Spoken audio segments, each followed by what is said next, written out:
Well, we're back right here in the studio, and I hope everyone out there is having a very nice evening. We have with us right now Sheikha Alsabah, and she is the president of the Kuwait Yoga Committee. Sheikha, welcome to our program, Ya Hala Kuwait.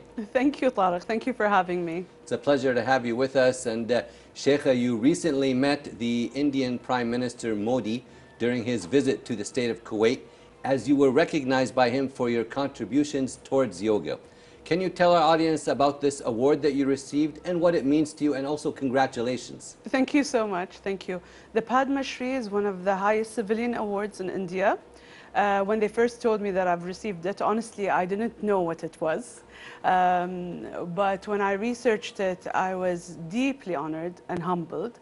I would like to thank the Indian ambassador to Kuwait, Dr. Adar Swaika. His Excellency was pivotal in arranging this informal meeting with Prime Minister Modi ji. It was informal, short but sweet. We talked about the benefits of yoga. You know, he's an avid yoga practitioner, and he likes to meet the local yogis wherever he visits. So it was fun. It's unexpected, and when we sat, we had things in common when we were talking about yoga and how to promote it, because it's a science for well-being, health, stress management, and the many benefits. And we'll be talking a little bit about that a bit later on, Sheikha, in our interview. Yeah. You're a pioneer in yoga education. How long have you been involved in yoga, please? So my first yoga class was in 2001, after my son was born. All right. And I was so discouraged. I really... Why was that? I felt like I was so inflexible. I was tired easily. And the teacher wasn't very encouraging. So, but with that, I felt something in my body respond. That it was my nervous system calmed down. I felt calmer. I felt less stressed. You know, as a new mother with a young new mother, I felt a little bit overwhelmed, and this helped me with the stress. But do I consider myself a pioneer? No, I do not, because yoga has been practiced in Kuwait since the 50s and 60s. For decades. So for longer than I've been alive. So this is, I would like to thank those that came before me who made it easier for us to enter. All I did was legitimize it. I had the energy and the motivation. You're taking it forward. Yes, exactly. We all help each other. This is the yogi way. And that's the right way. Exactly. And I'm glad you were motivated from that first time, maybe a bad experience, but motivated and kept going for over these 20 years. It's something inside you that responds to yoga. So even if it was discouraging the first time, does not mean that it's not beneficial. If anything, you try different types, because there are different types, and you see the right fit. What I needed then is maybe what I need I don't need it now. And what I need now is different than what I might need later. So it's continuously evolving, you know, as a science and as a sport and as a tool for health. There are so many tools in the yoga toolbox. So tell us, now you mentioned a little bit at the top of our interview some of the benefits, but maybe elaborate a little bit more about the benefits of yoga. And I'm sure there's a lot of different types. Maybe touch on some of the main ones and the benefits. So in the GCC, the Gulf Cooperation Council, we have several yoga committees that fall under the Olympic committees of the respective countries.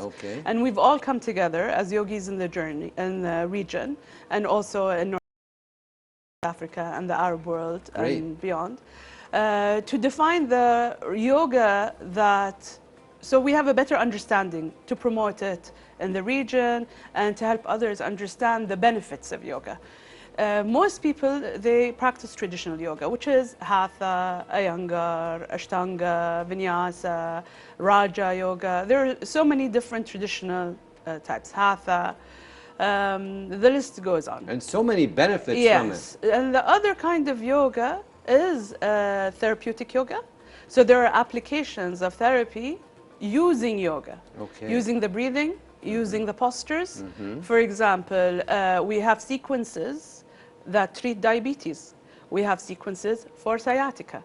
We have sequences for menopause. We have sequences for lower back pain, upper back pain, middle back. So the list is endless. It could also treat mild mental disorders, mild anxiety, depression.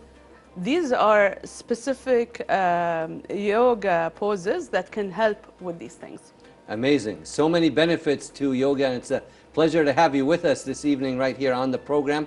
And due to your efforts to promote overall good health, the Ministry of Commerce and Industry in the state of Kuwait introduced a yoga education license in Kuwait, which is now accessible to all. Tell us more about that, please. It was an organic journey. Okay. When I first brought my teachers from India in 2014 to teach yoga because I wanted to learn more.